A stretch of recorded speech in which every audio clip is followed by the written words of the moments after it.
It's really a pleasure to be here to tell you a little about the research that we've been doing with TM and ADHD. We've had a couple of studies, and ADHD is the most common developmental disorder in school-age children. About 4.5 million children have been diagnosed with ADHD, and about 2.5 million of those children are on medication. And these are very powerful drugs. They're amphetamines. We're giving our kids speed. And as I mentioned, it is a developmental disorder. And as Dr. Aronander talked about dial-up versus broadband, well, these children are working at the level of string and tin can. It's just a matter of the fact that their brain is not quite as developed as their peers. But there's no objective clinical test for ADHD. The diagnosis is based on subjective inventories that are filled out by the parents and the teachers. And what studies have shown is that very bright children actually develop slower than other children. So who's to say that a 6-year-old who talks while the teacher is talking has got ADHD or is just developing a little slower? Or a 10-year-old who's got 130 IQ that doesn't pay attention in class, isn't very focused, who's to say that that child has got ADHD or is just bored? When I was in school becoming an educator, we learned that people learn differently. Some learn visually, some learn auditorially, and also that people progress at different rates. But schools and teachers are under a lot of pressure today to perform, to be in certain places at certain times in the school year, and there's no room now for any student that doesn't fall into the prescribed norm of how that curriculum is supposed to go. And so if a child is not paying attention or isn't on page 42 by week 6, then when that teacher fills out the questionnaire, does the child talk when the teacher's talking? Yes. Does the child have difficulty focusing? Yes. And the next thing you know, that child is diagnosed with ADHD. And there are a lot of side effects to these drugs. They cause insomnia. 15% of children with ADHD, diagnosed with ADHD and on ADHD medication, are also on sleeping medication. It can cause mood problems. Many of these kids are on antidepressants, antipsychotics. It can cause motor disorders. They go on medication for those things. These children are now on cocktails of medication, most of which are not approved for children. They're on adult medications that have serious long-term consequences. So we decided to take a look at what the effects of transcendental meditation would have for these children. Now, I will say that the medication does work for some children, doesn't work at all for some, and has severe side effects for others. That's the common general knowledge about medication. And so that's the case here. So for some children, it does work. And if you're a parent of one of these children, it's very understandable that you want to do something for your child. You want your child to succeed. You want your child to be able to pay attention and learn in school. So the only option that parents know is to put their child on medication. But that's why we're here, is to tell you about a very effective alternative. You saw the brainwave coherence, little brains. Well, I'd like to show you what we saw very specifically in our children. And people ask me all the time, can a child with ADHD really sit down and meditate? Well, yes, they can do transcendental meditation. It's a very simple, natural, easy technique, and what we found was it was very easy for these kids. This is the result. We did our current randomized controlled trial. We're doing EEG measurements. And as Dr. Hagelin mentioned, this research is being done in the premier independent school for children with learning disabilities. So this school has a very high student-teacher ratio. They pride themselves on meeting the individual needs of the students, and they work very hard to help these children. They're very committed at that school. This is the control group, the group that did not experience transcendental meditation, and this is the result of the normal educational process at this very fine school.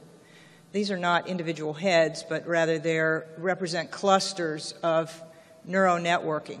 So this is the increase in 3 months of the normal schooling that they're getting. This is the TM group.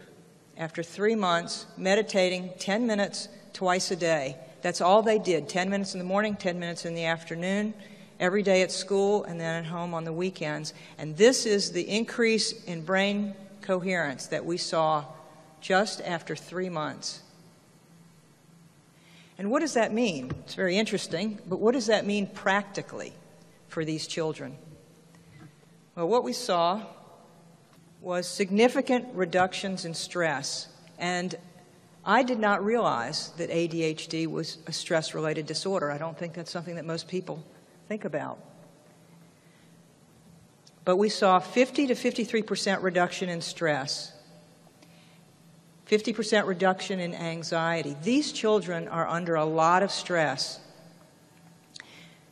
They're under stress to try to control their behavior, control their attention, control their focus, meet the expectations of their teachers and their parents. They know how to behave intellectually. They've been taught that. It's not that they don't know, it's that they cannot control their brains. They're not fully developed. And so when they impulsively hit the student next to them, then they know that's something they shouldn't do, and they feel bad about it. And it creates a spiral downward of their self-esteem, their stress, their anxiety. So what we saw was this significant reduction in stress, and from there, a cascading effect. And the teachers talked about anecdotally, they could see it in their body language. And the effect was that they were more open to learning. They were more responsive to learning. That instead of having to be told something 5 or 6 times, they only had to be told once or twice. So major reductions in all of those ADHD attention-related problems. We had improvements in attention, 19% improvement in expressive attention, 13% improvement in their overall executive functioning. In general, we saw improvements in their behavior regulation, in their emotional control, in their executive functioning, in their ability to monitor themselves, in their ability to inhibit their own behavior, their memory, their organizational skills. And we were not teaching them organizational skills. We weren't doing a behavioral intervention. We weren't helping them with their memory and their attention. These are the results that came spontaneously, 10 minutes twice a day. And I know that schools are pressed to try to fit in everything that they have to fit in. And we had one of the teachers of the last period that was concerned about losing 10 minutes in her class period, expressed that in the beginning. By the end of 3 months, she described the fact that, she said, in a 45-minute period, I might be effective half the time. She said, for the student to come back from TM, and be more focused, more attentive, sit down, get to work right away. She said, now she maybe only had the child for 20 minutes, but she got more teaching done in that 20 minutes than she did in the whole 45 minutes before. So just 10 minutes twice a day. I'll just tell you a couple of very quick stories. Coming into this, I really didn't know for sure whether or not these children would be able to do TM. There's a lot of research about the benefits, and they tell me it's easy and simple, but I didn't know. So we taught all of these children in one day, and we sit down with a questionnaire to verify whether or not they are doing the practice correctly. So after the very first student learned, immediately after his first experience of meditating, I sat down with him and I asked him some questions, and I said, so how do you feel? And he said, I feel like it's a whole different world now. This child, for the first time, having the experience of having that silence of the mind, having his mind be able to settle down to that quietness that he never gets to experience. And some other children where We look at what are the effects of that CEO coming online. Well, 3 weeks into the study, one child described the fact that he could now recognize when he was getting angry. And he said he could walk away half the time. So 3 weeks into it, he could walk away half the time. In 3 months, he could probably walk away 75% of the time. By the end of the school year, it may not even be a problem. And again, just very simple. They don't have to think about anything else in the course of the day, just that 10 minutes twice a day. I could tell you a lot of stories. I would love to stand up here and tell you all these stories. But what I'd like to do is give you an opportunity to hear in their own words what these children felt about their experiences with TM. We did interviews before the children learned and then 3 months after. So I'll just let you hear it in their words. Thank you.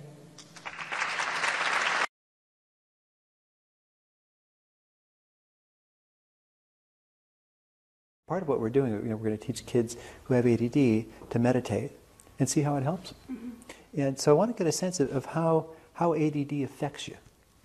You have ADD? Yes. You know you got it? Yes. Okay. How can you tell? Well, when I get frustrated, I get overly frustrated sometimes. When I came to my work, I shut down too easily, and I sometimes just have problems overall working and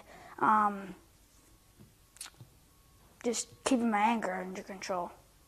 I can't sit straight, like sit there for a while and not fidget, and I can't concentrate for a long time, and I can get distracted easily. Sometimes it's harder for me to read and pay attention in class. Okay. And is that true at home too, or when you're trying to do homework? Or? Yeah, trying to do homework is kind of tough too. Well, let me ask you about, do you know what stress is? Yes. When you feel stressed, pressured, or tense? I have a lot. I always have a lot. A lot of stress? Yeah. Okay. Tell me about that. When do you feel stressed? How do you feel stressed? It's mostly when I'm doing homework. Like I said, when I do something wrong, I could say I'm a lean, mean stress machine.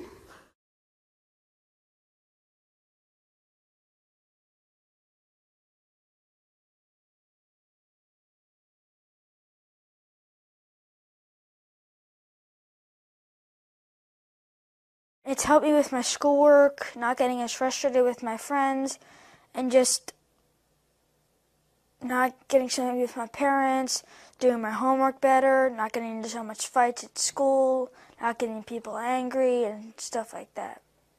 It's kind of easier for me to focus and concentrate my energy on one thing than like going and trying to work on one thing and then fidgeting and trying to stop that and then listen to the teacher at the same time.